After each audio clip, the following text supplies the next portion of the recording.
This is Ajay and welcome to my vlog. That's the table. Yeah. Oh.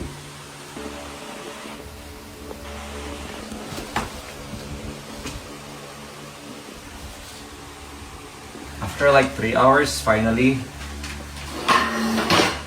buying stuff like this, ayoko talaga kasi ang hirap mag-assemble.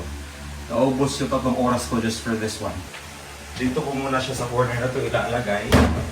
That is our laundry basket. Yeah.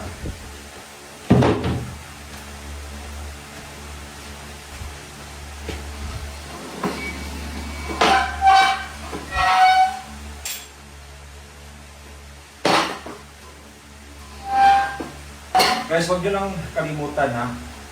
Kasi I had to redo earlier. Ito pong dito sa banda na to, ito po yung mas mahaba. Tapos dito sa side na to, ito yung maikli. Okay, so kailangan yung tandaan yan para iwasan nyo na yung paulit-ulit o ulitin nyo pa siya. Just like what happened to me earlier. And I think you also have to remember that most of those with 2 holes, yung dalawang butas po nasa gilid, nasa outer side. So, halimbawa ito, dalawa dito, dalawa dito, dalawa dito, dalawa dito. Pero yung mga butas sa gitna, sa loob, tig-iisa lang.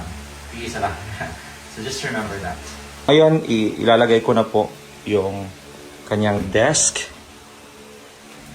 Dito to sa banda na to.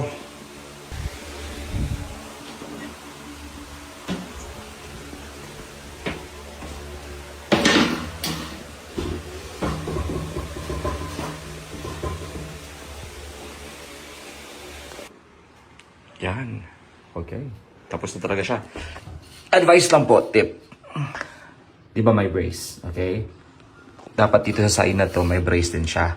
Ang pagkakamali ko lang kasi pagkabit ko ng kanyang haligi, dito ko nalagay sa outer side yung ganito. Tama naman yung side na to.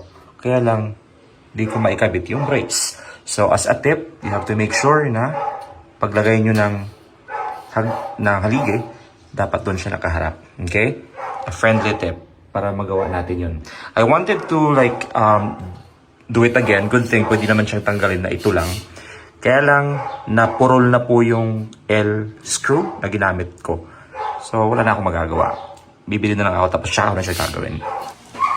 I know this is not the best video you can find out there. Pero definitely, I am so sure na it will help. Kindly check the description for the link. See you.